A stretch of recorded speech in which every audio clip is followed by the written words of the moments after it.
Pemirsa, aksi 3 saudara kandung pengidap kondisi langka Treacher Collins Syndrome viral di media sosial. Warganet mendukung keberanian kakak adik tersebut yang tetap percaya diri di tengah penyakit langka yang dideritanya.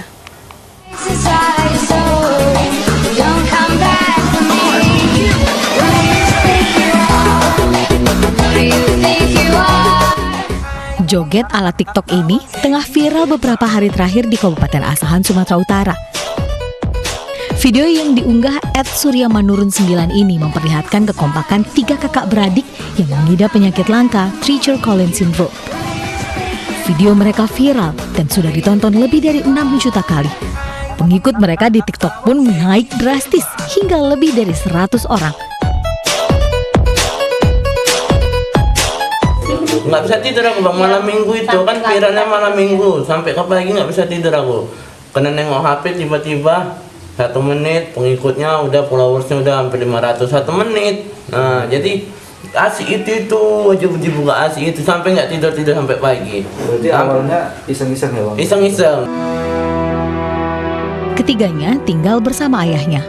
Surya yang menjadi buruh dan menjadi tulang punggung keluarga berharap videonya ini bisa menghibur orang lain dan bisa memperbaiki perekonomian keluarga. 3 saudara kandung ini menderita Treacher Collins Syndrome atau kelainan genetik yang bisa mempengaruhi bentuk wajah. Tidak bisa disembuhkan, namun kelainan ini bisa dikelola. TCS bisa dideteksi dini sejak dalam kandungan ataupun ketika bayi lahir. Anak yang menderita TCS akan mengalami kelainan pada mata, seperti lebih kecil atau juling, bahkan kebutaan. Muncul juga kelainan pada wajah, seperti telinga yang tidak tumbuh sempurna, dan kelainan pada mulut, seperti sumbing. Pada kasus tertentu, TCS bisa menyebabkan komplikasi, sulit bernafas, henti nafas saat tidur atau sleep apnea, sulit makan, infeksi mata, gangguan pendengaran dan bicara. Dengan perawatan yang tepat, penderita PCS bisa tetap hidup normal. Tetap semangat ya Surya dan keluarga.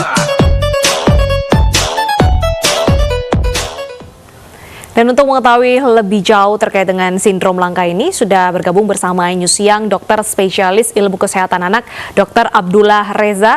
Selamat siang, Dr. Abres. Selamat siang, Wilson dan Reza. Baik, dok. Oke, bagaimana seorang anak ini bisa terkena sindrom Treacher Collins ini? Dan apa sebenarnya sindrom langka ini?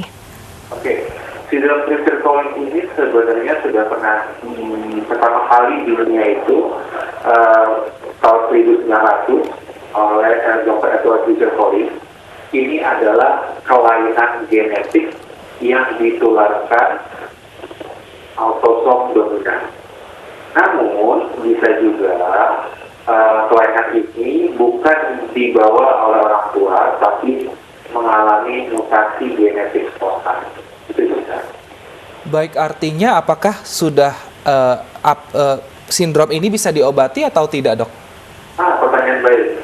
Jadi pada prinsipnya sindrom ini tidak bisa dicegah, tidak bisa diobati. Namun kelainan-kelainan yang ditimbulkan karena sindrom ini, karena kan dia mengalami gangguan pertumbuhan dari jaringan-jaringan bagian wajah, baik tulang ataupun jaringan lunaknya seperti kulit dan otot gitu ya. Nah, kelainan-kelainan itu dapat dilakukan rekonstruksi tergantung dari beratnya kelainan dan efek yang ditimbulkan. Dok, apakah sindrom ini mempengaruhi kecerdasan dari si anak tersebut? Pertanyaan baik. Pada prinsipnya dikatakan 90% kasus tidak. Namun, yang perlu menjadi perhatian, misal salah satunya kan dia bisa mengalami kelainan bentuk rahang, kelainan saluran pernapasan. Nah, kelainan itu kan bisa menyebabkan hipoksemia otak, dan itu bisa berakibat dari kebodohan dari pasien tersebut. Dan bisa juga dia telinganya bermasalah, menyebabkan dia tidak ada input dari bahasa sehingga dia tidak dapat berbicara dengan baik. Jadi intinya 90% sih bagus, tapi ada yang 10% mengalami kelainan. Baik, nah tapi kalau untuk kekurangan di bagian fisik, mungkin di bagian wajah sendiri seperti tulang pipi yang terlalu kecil atau mata miring yang terlalu ke bawah, ini apakah bisa diperbaiki dengan operasi, dok? Bisa. sampai detik ini bisa dilakukan. Oke. Kalau untuk deteksi dini mungkin dari dalam kandungan, apakah bisa diketahui? Bisa secara internasional dapat dilakukan dengan pengambilan sampel dari bayi dalam kandungan, dan itu bisa dicek genetiknya jika memang memiliki riwayat anak dengan kelainan tersebut. Namun di Indonesia kita hanya bisa sebatas melihat dari USG pada saat lihat telinganya, lihat wajahnya, lihat matanya dan sebagainya.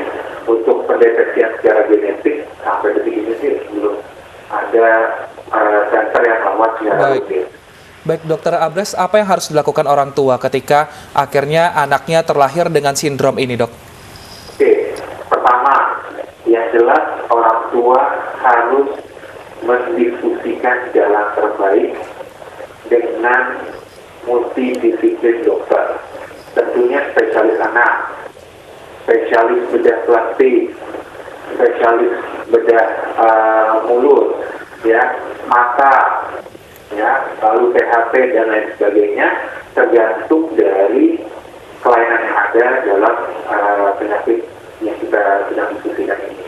Baik. Dan yang kedua, yang paling penting adalah orang tua harus bersabar dan berkoordinasi serta selalu berdoa.